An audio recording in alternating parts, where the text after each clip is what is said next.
की problem solve करने वाले हैं। इससे पहले के लेक्चर में मैंने inverse function, invertible function, composition of function के बारे में बताया था। अगर आपको नहीं मालूम, अगर आपने नहीं पढ़ा तो उसे एक बार जरूर से देख लीजिएगा।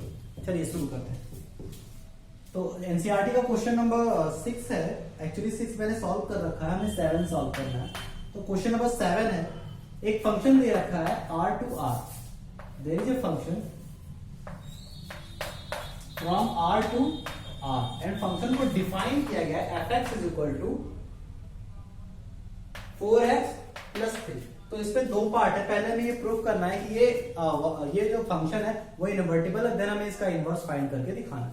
तो इन्वर्टिबल होने के लिए मैंने क्या बताया था, इन्वर्टिबल होने के लिए फंक्शन कैसा होना चाहिए, इन्वर्टिबल होने के लिए फंक्शन 1 1 होना चाहिए और ऑन टू होना चाहिए। तो देखिए आपको दिख रहा है fx is equal to 4x plus 3 एक लीनियर फंक्शन। लीनियर फंक्शन का ग्राफ कैसे बनता है, लीनियर फंक्शन का ग्राफ एक स्ट्रेट लाइन आती है। लीनियर फंक्शन का ग्राफ एक स्ट्रेट लाइन आती है इस तरह से, जो कहीं से इनफाइनाइट से शुरू होगी और इनफाइनाइट की तरफ जाएगी। तो 1 1 होने का मतलब क्या होता है, 1 1 होने का मैंने मतलब बताया था। अगर आप ग्राफिकली आपको अगर चेक करना है कि ये फंक्शन 1 1 है या नहीं, तो आपको क्या करना पड़ेगा, हॉरिजॉन्टल लाइन टेस्ट इसके बारे में मैंने बताया था कि आप क्या कीजिए, आप इस ग्राफ को डायरेक्टली देख के भी समझ सकते हैं। और हॉरिजॉन्टल लाइन टेस्ट में मैंने क्या बताया था कि आप अगर हॉरिजॉन्टल लाइन ड्रॉ करते हैं और ये ग्राफ हर एक पॉइंट से, हर एक जगह कहीं भी अगर आप एक्स एक्सिस के पैरेलल में कोई लाइन ड्रॉ करते हैं, हॉरिजॉन्टल लाइन, और वो ग्राफ को ओनली 1 पॉइंट पे अगर कट कर रहा है तो ये 1 1 होगा। ओनली 1 पॉइंट पे कट कर रहा है तो ये 1 1 होगा। ये मैंने आपको पिछली वीडियोस में बता रखा है। या फिर आप डायरेक्टली देख सकते हैं हर एक वैल्यू पे सिर्फ और सिर्फ एक ही वैल्यू आएगी। आप कोई भी एक्स सेलेक्ट कर लीजिए, कोई भी एक्स सेलेक्ट कर लीजिए, उस पर सिर्फ और सिर्फ एक वैल्यू आएगी और वो कभी दो वैल्यू पे, दो एक्स पे कभी भी सेम वैल्यू नहीं आएगी। हमेशा हर एक्स पे एक यूनिक और सिंगल वैल्यू आएगी, इसलिए भी ये 1 1 है। तो 1 1 तो हो गया। माइनस इनफाइनाइट से इनफाइनाइट तक इसका डोमेन भी है और रेंज भी माइनस इनफाइनाइट से इनफाइनाइट तक जाएगा। अब हमें चेक करना है ऑन टू, क्या ये ऑन टू है। ऑन टू का मतलब ये बताया था कि कोई भी आप y की कोई भी वैल्यू ले लीजिए, यानी 4x प्लस 3 की कोई भी वैल्यू, ऐसी रियल नंबर में ऐसी कोई भी वैल्यू नहीं होगी। आप इस स्ट्रेट लाइन का देखिए, रियल नंबर में ऐसी कोई भी वैल्यू नहीं होगी जो किसी न किसी x पे आएगी। आप कोई भी वैल्यू सपोज करके देखिए, let's suppose the value is 400/3, 4000/3 हमने ऐसे कोई वैल्यू मान ली, तो इसमें भी कोई ना कोई x आएगा। अगर हम इसे इक्वल करके देख लें, 4x प्लस 3 इक्वल टू 4000/3 किस x पे आएगी, तो वो x निकल के आ जाएगा 4000 माइनस 9/3 डिवाइड बाई 4। तो x की इस रियल वैल्यू पे 4000/3 आ जाएगा। तो लीनियर फंक्शन 1 1 भी होते हैं, ऑन टू भी होते हैं। आप इसे याद भी कर सकते हैं। तो ये 1 1 है, ऑन टू है, इसका मतलब ये इन्वर्टिबल है। एक बार ये इन्वर्टिबल हो गया तो इसका इनवर्स निकाला जा सकता है। इनवर्स निकालने का मैंने दो सिंपल मेथड दो स्टेप प्रोसेस बताया था। और 2 स्टेप प्रोसेस में पहला स्टेप क्या होता है, y is equal to 4x plus 3 लिखते हैं, y is equal to fx लिखते हैं और x is equal to fy में कन्वर्ट करते हैं। x is equal to fy calculate करने की कोशिश करते हैं, यानी x बराबर फंक्शन ऑफ y लाते हैं। तो यहाँ पे देखिए फंक्शन ऑफ y लाने के लिए इसे इस तरफ कीजिए, 4 से डिवाइड कर दीजिए, तो x इज इक्वल टू आ जाएगा y minus 3/4, y minus 3/4। x is equal to function of y। इसी फंक्शन ऑफ y में अगर y के प्लेस पे x रख दिया जाए तो वो हमारा इनवर्स फंक्शन बन जाता है। f inverse of x is equal to x minus 3/4, x minus 3/4, ये हमारा आंसर आ जाएगा। f inverse x, f inverse, ये f इनवर्स बोला जाता है, ये एक रिप्रेजेंटेशन है कि ये f का इनवर्स फंक्शन है। इसका मतलब ये नहीं कि f पे पावर -1 है, ये गलती बहुत सारे लोग कर देते हैं। तो ये पहला क्वेश्चन सॉल्व हो गया। नेक्स्ट क्वेश्चन की तरफ बढ़ते हैं। देखिए सेकंड क्वेश्चन हमने क्या दे रखा है, और सेकंड क्वेश्चन मेरे अकॉर्डिंग, एनसीईआरटी के according question number 8, question number 8 जिसमें गिवन है f फ्रॉम रियल नंबर और इसका रेंज आ रहा है 4 से लेकर इनफाइनाइट, 4 से लेकर इनफाइनाइट, और फंक्शन को डिफाइन किया गया है fx is equal to x square plus 4 से, x स्क्वायर प्लस 4 से।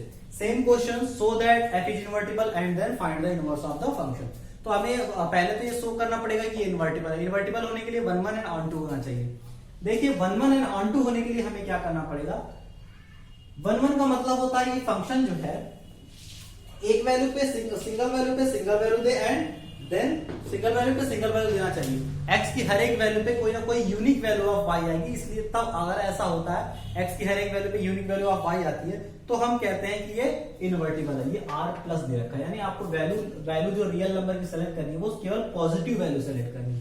तो देखिए एक्स स्क्वायर की ग्राफ की हम बात करते हैं तो एक्स स्क्वायर का ग्राफ तो ऐसे कंप्लीट होता है, लेकिन जब हम r प्लस में बात करेंगे यानी हम एक्स स्क्वायर फंक्शन के ग्राफ की बात कर रहे हैं, ये माइनस इनफाइनाइट टू इनफाइनाइट ऐसे ग्राफ बनता है। लेकिन जब हम x पे रिस्ट्रिक्शन लगा दिए कि x r पॉजिटिव लेना है तो r पॉजिटिव में ये निगेटिव वाला हिस्सा गायब हो जाएगा और इस फंक्शन का ग्राफ सिर्फ ये आएगा। इस फंक्शन का ग्राफ सिर्फ ये आएगा।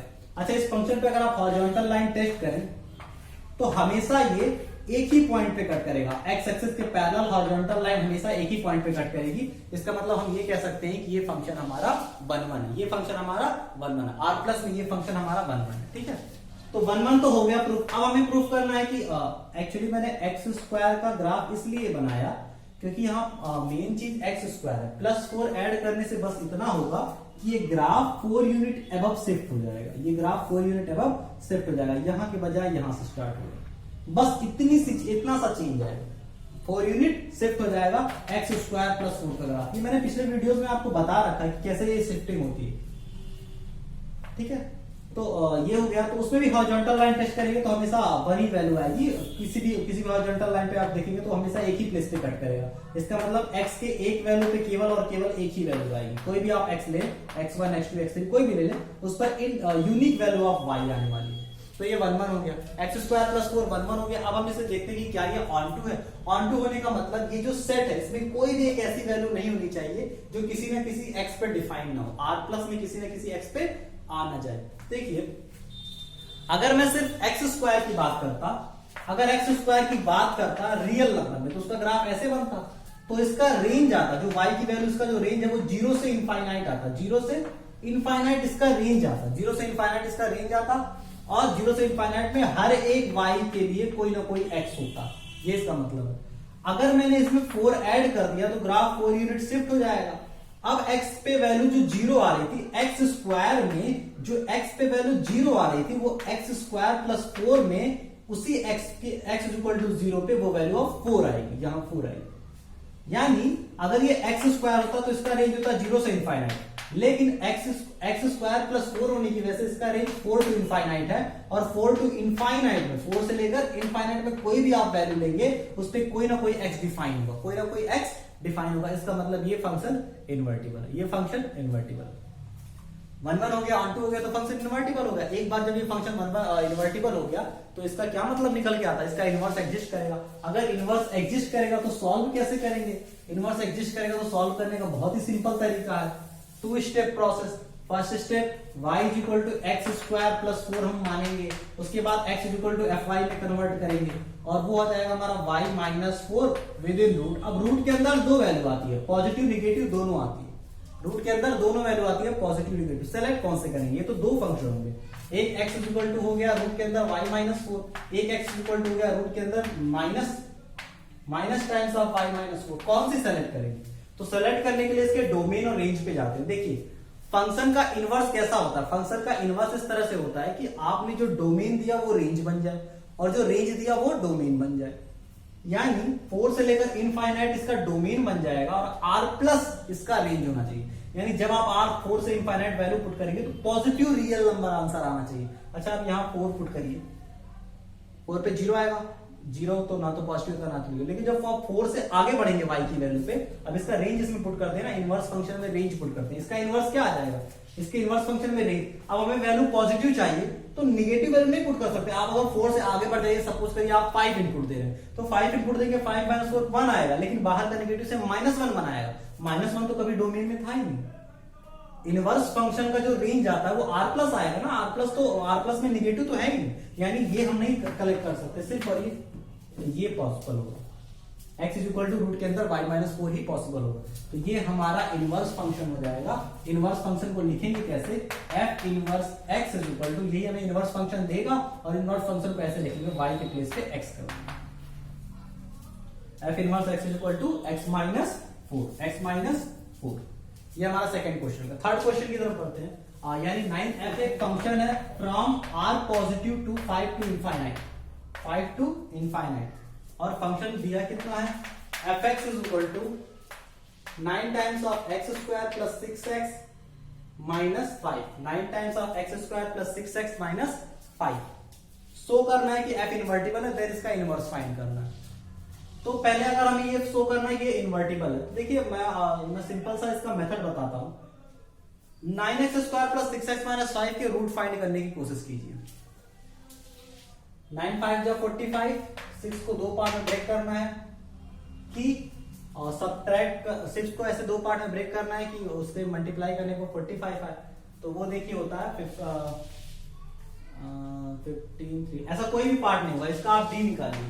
d निकालेंगे b स्क्वायर यानी 36 minus 4 times of a into c plus 9 5 जो कितना हो जाएगा, 9 5 45, 45 5 180, 180 में आप 30 ऐड करेंगे 216 आ जाएगा, रूट 216 और minus 6 plus minus root upon 2 times of 9। ये इसके d की रूट्स की वैल्यू आएगी, माइनस 6 प्लस माइनस रूट के अंदर 216 अपॉन 218, ये इसके रूट आएंगे। रूट इसके रियल आ रहे हैं, इसका मतलब ये हुआ कि ये एक्सिस को कट करेगा, इसका जो भी ग्राफ होगा, ग्राफ उसका एक्सिस को कट करेगा। अच्छा देखिए रूट 2 और 6 की वैल्यू कितनी होती है, अगर आप रूट 196 की बात करें तो वो 14 होती है, 225 की बात करें तो वो 15 होती है, तो 14 से 15 के बीच में होगी। जब आप वैल्यू पॉजिटिव लेंगे तो 14 से 15 प्लस 14 15 के आसपास, मैं सपोज कर ले रहा हूं कि 14.5 आएगी, तो 14.5 प्लस 6 14.5 माइनस 6 पॉजिटिव आंसर आएगा। लेकिन अगर आप निगेटिव वैल्यू कंसीडर कर लिए तो 14.5 माइनस का 14.5 माइनस 6 नेगेटिव आंसर आएगा। इसका मतलब इसका एक रूट पॉजिटिव एक रूट नेगेटिव आने वाला है। तो ये ग्राफ कुछ इस तरह से होगा, एक रूट पॉजिटिव एक रूट नेगेटिव, ये इस तरह से इसका ग्राफ होगा इनफाइनाइट की तरफ। अब मेन बात ये आती है कि ग्राफ तो इस तरह से हो गया, लेकिन क्या ये रियल ग्राफ है? नहीं, ये रियल ग्राफ नहीं है, एक्चुअल ग्राफ इस क्वेश्चन का नहीं। क्यों? क्योंकि ये जो फंक्शन है वो तो बस r प्लस में डिफाइन है। अगर ये फंक्शन r प्लस में डिफाइन है तो इसका ग्राफ सिर्फ 0 के बाद होगा, 0 के बाद होगी ऐसे, ये पार्ट नहीं आएगा, निगेटिव x पे वैल्यू नहीं आएगी, सिर्फ यहां से लेकर यहां तक होगा, सिर्फ यहां से लेकर यहां तक। 9x square plus 6x minus 5, इसका ग्राफ इस तरह से है। आप चाहेंगे इसे प्रूफ कर सकते हैं 1 1 थ्योरेटिकल, जैसे मैंने बताया था कि अगर हमें प्रूफ करना है 1 1 है तो क्या करेंगे, 2x मान लेंगे। हम पहले सपोज कर लेंगे ये 1 1 नहीं है, उसके बाद 2x ऐसे मानते हैं जो real number are positive belong करेंगे, और उन दोनों पे सेम वैल्यू आएगी ये मान लेंगे। यानी 9 times of x1 square plus 6 times of x1 minus 5 is equal to 9 times of x2 square plus 6 times of x2 minus 5। दोनों को इक्वेट करेंगे और फाइंड करेंगे। तो आप उसको जो सॉल्व करेंगे देखेंगे एक ही सोल्यूशन आ रहा है, x1 is equal to x2। लेकिन हमारे एजेंशन में हमने माना था x1 x2 बराबर नहीं है, इस वजह से हमारा एजेंशन फॉल्स हो जाएगा और वो 1 1 प्रूफ हो जाएगा। ठीक है, ये मैंने पिछले वीडियो में बताया कि कैसे हम करेंगे। और दूसरा तरीका vertical line, horizontal line test. अगर हॉरिजॉन्टल लाइन टेस्ट करते हैं तो ये हमेशा एक वैल्यू पे कट करेगी। x की वैल्यू अगर आप यहाँ पे 0 पुट करेंगे तो -5 आएगा, यहाँ हो गया -5, ये -5, ठीक है, ये वैल्यू -5। तो 0 पे ये वैल्यू आ गई, -5 है, और हॉरिजॉन्टल लाइन टेस्ट करेंगे तो सिर्फ और सिर्फ एक ही पॉइंट पे कट करेगा, इनफाइनाइट तक जाएगा। इसका मतलब ये फंक्शन 1 1। हॉरिजॉन्टल लाइन टेस्ट में अगर वो सिर्फ एक पॉइंट पे कट करता है तो वो 1 1 कहलाता है। 1 1 तो हो गया। अब हमारी बात आएगी ऑन टू की। ऑन टू देखिए कैसे प्रूफ करेंगे। ऑन टू के लिए क्या करना चाहिए था, ऑन टू के लिए जो इस सेट का रेंज आएगा और इसका जो इसका जो रेंज आएगा और ये जो कोडोमेन वाला सेट है वो दोनों बराबर होना चाहिए, वो दोनों बराबर। अगर ऐसी सिचुएशन आती है तो हम बोल देते हैं वो ऑन टू है। मतलब कोडोमेन में उसका कोई भी एक एलिमेंट ऐसा बचा नहीं है जो कभी आ नहीं सकता, यही मतलब होता है। अगर रेंज को कोडोमेन के बराबर दिखा दिया तो वो आपका ऑलरेडी ऑन टू हो जाता है। तो इसका अगर हम रेंज निकालने की कोशिश करें तो ग्राफ हमारा ऊपर जा रहा है इनफाइनाइट की तरफ, -5 से स्टार्ट कर रहा है 0 पे, तो इसकी वैल्यू -5 से इनफाइनाइट होगी। इनफाइनाइट पे ओपन ब्रैकेट होता है, तो इसका ये जो हमारा आया रेंज और रेंज कोडोमेन के बराबर आ गया, इसका मतलब ये फंक्शन ऑन टू है। एक बार जब ये फंक्शन ऑन टू है तो वो इन्वर्टिबल हो गया, 1 1 एंड ऑन टू यानी वो इन्वर्टिबल हो गया। अब हमें क्या फाइंड करना है, इनवर्स। इनवर्स कैसे फाइंड करना है, आपको आता है 2 स्टेप प्रोसेस। 2 स्टेप प्रोसेस पे कैसे अप्लाई करेंगे, first step y is equal to something assume करेंगे, y is equal to 9x square plus 6x minus 5 assume कर लेंगे। फिर इसे सॉल्व कैसे करेंगे, y की वैल्यू निकालेंगे। y की वैल्यू क्या होती है, -6 प्लस माइनस रूट के अंदर इसी तरह से तो वैल्यू होगी y इज इक्वल टू क्या हो जाएगा 9x स्क्वायर 6x माइनस 5 में हम इसे कन्वर्ट कर सकते हैं। तो अगर हम y की वैल्यू कैलकुलेट करना चाहें तो ये हो जाएगा y, एक्चुअली से होल स्क्वायर में कन्वर्ट करिए तब ये अपने आप सॉल्व हो जाएगा। देखिए होल स्क्वायर में कन्वर्ट करने के लिए क्या करना पड़ेगा, यहाँ 3 कॉमन लेते हैं, इसे हम लिख सकते हैं 3x का होल स्क्वायर, 3x का होल स्क्वायर। अगर हमने इसे 3x का होल स्क्वायर लिख दिया तो ये हो जाएगा 2 टाइम्स ऑफ 3x, यानी हमारा जो सेकंड फंक्शन बनना चाहिए वो 1 आना चाहिए। 1 हम ऐड भी कर सकते हैं, सब्ट्रैक्ट भी कर सकते हैं। यहाँ ऐड किया तो ऐड करना पड़ेगा, एक बार 1 ऐड किया, एक बार 1 सब्ट्रैक्ट कर दीजिए, और -5 वैसे भी। ये होल स्क्वायर मेथड है जिससे हम इसे होल स्क्वायर करके x की वैल्यू फाइंड कर सकते हैं। देखिए इसे मैंने a स्क्वायर की तरह ट्रीट किया, इसे मैंने 2ab की तरह ट्रीट किया, 2ab की तरह ट्रीट किया तो कंपेयर किया, 2a तो मिल गया, b कुछ नहीं तो 1 माना तो b स्क्वायर भी चाहिए होता है, तो b स्क्वायर जबरदस्ती ऐड कर दिया, +1 आ गया, एक बार -1 सब्ट्रैक्ट भी किया, -5 वैसे ही था वैसे लिख दिया। यहां तक ये जो नंबर है वो परफेक्ट स्क्वायर बन जाएगा, यानी y is equal to 3x plus 1 का होल स्क्वायर, परफेक्ट स्क्वायर आ जाएगा। और ये -6 आएगा, -6 को राइट साइड शिफ्ट करेंगे, y प्लस 6 हो जाएगा, y प्लस 6 को रूट में लाएंगे तो ये 3x plus 1 is equal to root के अंदर y प्लस 6 हो जाएगा। यहाँ प्लस माइनस दोनों पॉसिबल है, x की वैल्यू जब निकालने जाएंगे तो आएगी -1 प्लस माइनस रूट के अंदर y प्लस 6 डिवाइड बाई 3, ये x की वैल्यू आएगी, ये x की वैल्यू आएगी। अच्छा x की तो ये वैल्यू आ गई, लेकिन क्या दोनों यहाँ पे x equal two plus minus के फॉर्म में आ रहा है, दोनों तो सही हो नहीं सकते, कोई एक सही होगा। तो कैसे पता करेंगे, देखिए x क्या था हमारा, x की जो वैल्यू आनी चाहिए, x हमारा डोमेन था ना, अभी हमने इनवर्स निकाला नहीं, x हमारा डोमेन था इस फंक्शन में, तो डोमेन पॉजिटिव होना चाहिए हमेशा। तो देखिए कब ये पॉजिटिव हो रहा है कब नहीं, y की किस वैल्यू पे, y की वैल्यू -5 से इनफाइनाइट पे, -5 से जब इनफाइनाइट आप उसका इनपुट करेंगे तो x की वैल्यू हमेशा पॉजिटिव आनी चाहिए।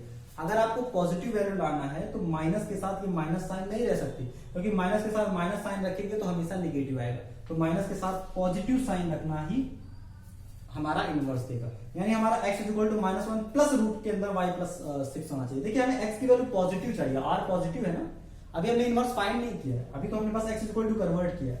तो x इक्वल टू कन्वर्ट करने पे प्लस माइनस दोनों आ रहा था, लेकिन सही कौन है, प्लस वाला क्यों ट्रू है, प्लस वाला इसलिए ट्रू है क्योंकि y की वैल्यू आप यहाँ -5 रखी, -5 रखेंगे, -5 प्लस 6 1 आएगा, 1 के रूट के अंदर पॉजिटिव भी हो सकता था, नेगेटिव। अगर हम नेगेटिव ले लेते तो -1 और -1 -2/3 आ जाता, नेगेटिव, x की value -2/3 negative, not possible, positive चाहिए तो हमें प्लस लेना पड़ेगा। तो ये हमारा फंक्शन हो गया। इसका इनवर्स क्या होगा, इनवर्स मैंने बताया था x इज इक्वल टू जो ये फंक्शन आए, x इज इक्वल टू जो फंक्शन आता है, x इज इक्वल टू ये जो फंक्शन आता है इसी को हम f इनवर्स बोलते हैं, बस वहां y की प्लेस पे x लिख दो, y के प्लेस पे x लिख दो, तो ये हमारा आंसर आ जाएगा, ठीक है, ये हमारा f इनवर्स x आ जाएगा। चलिए नेक्स्ट क्वेश्चन इसमें सॉल्व करते हैं, और 10 थोड़ा थ्योरेटिकल क्वेश्चन है, इसे हम अभी सॉल्व कर देंगे लास्ट में। नेक्स्ट क्वेश्चन देखते हैं, क्वेश्चन नंबर 11, f डिफाइन किया गया है 1 2 3 में, और 1 2 3 से जो इसका आंसर आ रहा है वो आ रहा है ABC, such that f 1a आ रहा है इसमें, और 2, b लाई कर रहा है, और 3, c लाई कर रहा है, ये दे रखा है।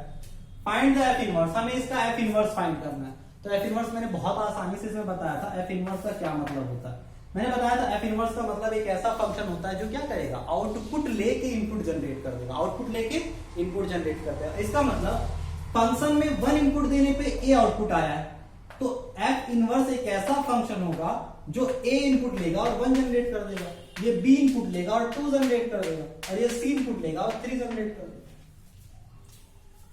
ये पहला क्वेश्चन हो गया। देन हमें शो करने के लिए कहा है, शो करो कि f इनवर्स का इनवर्स, यानी इनवर्स का एक बार और इनवर्स निकाला जाए तो वापस से वो f आ जाता है, ये हमें प्रूफ करने के लिए कहा।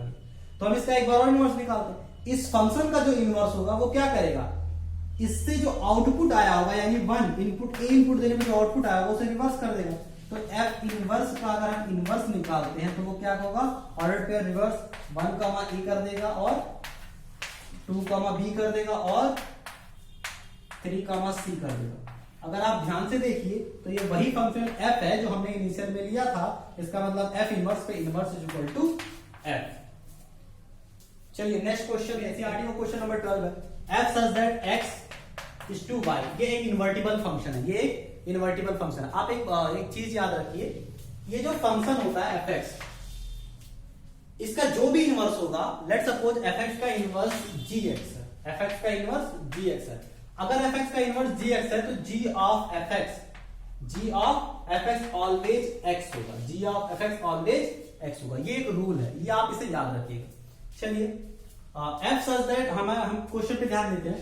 f फंक्शन दे रखा है x टू y, हमें क्या करना है, f इनवर्स फाइंड करना है। हमें क्या करना है, f इनवर्स फाइंड करना है, so that the inverse f inverse is f, it mean f inverse of inverse is equal to f। ये तो हमें वही प्रूफ करना है कि f inverse of inverse is equal to f, ये हमें प्रूफ करना है। तो ये तो हमने प्रीवियस क्वेश्चन में कर लिया।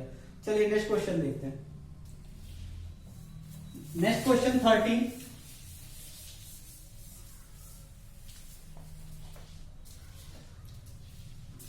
f from r to r given by fx is equal to 3 minus x cube whole to the power 1 by 3। Find f of fx, find f of fx, हमें ये फाइंड करना है f of fx। तो ये बहुत आसान सा question है। f of fx फाइंड करने का मतलब f with in bracket fx, यानी फंक्शन को देखिए, जहां x है वहां fx रखिए। तो ये रहा फंक्शन, फंक्शन को देखा, जहां x है वहां fx रखा। अब fx को कन्वर्ट करें। fx हमारा क्या है, fx की वैल्यू है 3 times of 3 minus x cube whole पे पावर 1 बाई 3, ये हमारा fx है।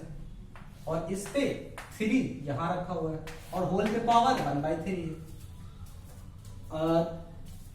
देखिए ये 1 बाई 3 है, विद इन इस ब्रैकेट पे 1 बाई 3 है, उसके बाद एक ब्रैकेट लगा है 3, तो पावर पावर आपस में मल्टीप्लाई हो जाएगी, 1 बाई 3 3 कैंसिल होके वो 1 हो जाएगा। ठीक है, अब 3 माइनस ये बचा 3 माइनस ब्रैकेट अगर आप ओपन करेंगे तो 3 माइनस 3 प्लस एक्स क्यूब बचेगा और होल पे पावर 1 बाई 3, 3 से 3 भी कैंसिल हो जाएगा, बचेगा एक्स क्यूब होल पे पावर 1 बाई 3 और आंसर आ जाएगा x। आंसर आ जाएगा x, सीधा answer x। f of fx की वैल्यू इसमें x आ जाएगी। चलिए नेक्स्ट क्वेश्चन की तरफ बढ़ते हैं। हमें दे रखा है एक function, let f is equal to एक फंक्शन दे रखा है फ्रॉम रियल नंबर, बस रियल नंबर में से 4 बाई 3 नहीं लेना है। ये इस सेट से ये सेट हमारा डोमेन है, बस रियल नंबर है, बस उसमें से -4 बाई 3 नहीं लेना। To real number to real number है, बस डोमेन में -4 बाई 3 नहीं लेना है। ये हमारा f गिवन है और fx को इस तरह से डिफाइन किया गया है 4x अपॉन 3x प्लस 4, ये उसकी वैल्यू fx। हमें इनवर्स फाइंड करना है, हमें इनवर्स ऑफ f फाइंड करना है। Is the map g range is given by, हमें इसका इनवर्स फाइंड करना है। सिंपली बस इतना जानिए, इसका इनवर्स फाइंड करना है। देखिए इनवर्स इसका कैसे फाइंड करते हैं, और बहुत सिंपल है इनवर्स फाइंड करना है। इसमें तो मैंने आपको पहले ही बताया, y करेंगे y is equal to 4x upon 3 times of x plus 4 करेंगे। इसके इनवर्स को g से मैप किया गया है, इसके इनवर्स को हम g बोलेंगे। तो ये y इज इक्वल टू अगर ये होता है 3x प्लस 4, तो हम क्या करेंगे, क्रॉस मल्टीप्लीकेशन। तो ये 3 टाइम्स ऑफ xy हो जाएगा plus 4y is equal to 4 times of x।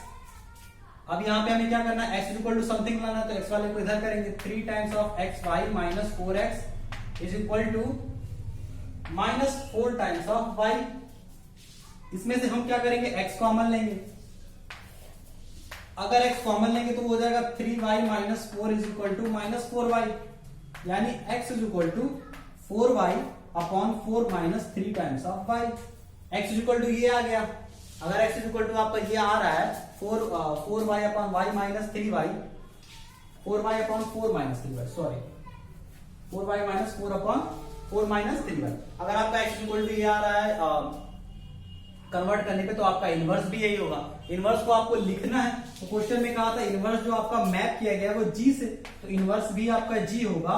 और ये इनवर्स को लिखेंगे कैसे, g of x is equal to 4 times of x upon 4 minus 3।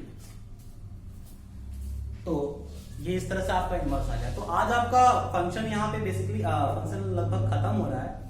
इसके बाद के जितने भी फंक्शन से रिलेटेड वीडियोस होंगे उसमें टिपिकल क्वेश्चन, अच्छे क्वेश्चंस होंगे कुछ, और ऐसे क्वेश्चंस होंगे जो कॉन्सेप्ट बिल्डिंग वाले होंगे। जनरली मेंस के, आईआईटीज के और कुछ अदर कॉम्पिटिशन्स के, और उसमें कुछ बेसिक नॉलेज भी दी जाएगी, ग्राफिकल एनालिसिस की जाएगी फंक्शन की। ये सारी चीजें मैं इसलिए आपको पढ़ाऊंगा ताकि मुझे डिफरेंशियल कैलकुलस में आपको समझाने में आसानी हो। तो आप उन सारी वीडियोस को ध्यान से देखिएगा और उस वीडियोस को लाइक कीजिएगा, सब्सक्राइब कीजिएगा और अपने फ्रेंड्स को भी शेयर कीजिएगा। तो थैंक यू।